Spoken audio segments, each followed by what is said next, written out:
I would like to introduce myself. My name is Leonardo Estrada.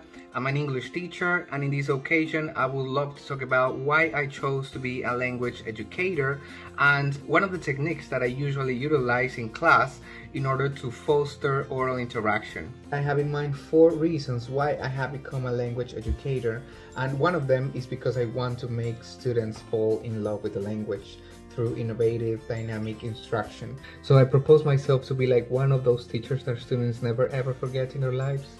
And I think this can be achieved through passion, love, and vocation. Another reason why I have become a language educator is because of the contribution to change people's lives through improving the opportunities academically, professionally, even socially. Especially when you're teaching international languages such as English, they're going to be able to aspire to better salaries, study abroad, or improve their network of contacts. Another interesting effect of language instruction is the promotion of open-mindedness, in as much as the learning of a foreign language is also the learning of a foreign culture. So I really believe that a world that is able to communicate is a world in peace, because it's a world that has developed intercultural competence. It's a world that is aware of the diverse realities.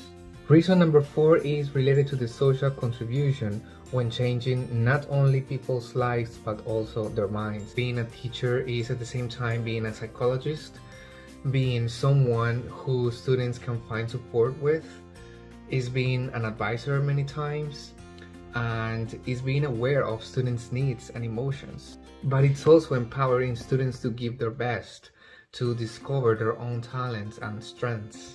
I consider we teachers have the responsibility of fostering social values and more humanistic behaviors for the welfare of this planet and humankind itself. Now, going through the second part, I would like to talk about some of the techniques and activities that I use in class in order to foster oral interaction. To have successful results, we must follow what researchers such as Jeremy Harmer suggest, and is that receptive skills activate productive skills. According to theory, one of the best ways to start an oral interaction is by means of the model provided by a listening activity with authentic contents. With this, students are able to get familiar with expressions and vocabulary used by native speakers, imitating as well their pronunciation and intonation, and grasping the meanings of the messages transmitted in real-life situations.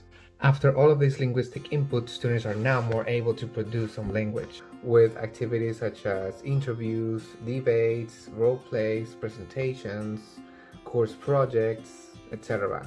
For instance, with very large groups, I like interviews such as Find Someone Who, in which students are given a sheet of paper with a series of questions or topics, so they have to find the person that matches that description.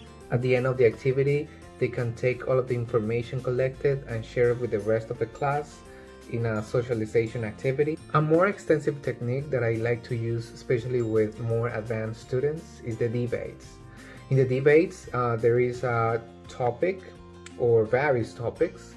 Students can be split into for and against teams, and they are given some time to prepare some of their arguments to support their ideas or their positions. These type of activities are very interesting because students have the chance to explore their research abilities and also their discursive competence, in as much as they are supposed to persuade the audience. I would like to finally remark a very useful resource that I usually use to promote oral interaction in class, and that also promotes the use of ICTs and also enhances students' confidence to speak in public, which is presentations. Or we can also call them course projects because they are oriented towards a topic in their study programs in the university. This can be a very entertaining option in which topics can vary from an environmental proposal or a customer service to a role play in which students are travel agents or even a science fair. So I think this is it. Thank you for having given me your attention, and I hope to see you next time. Bye.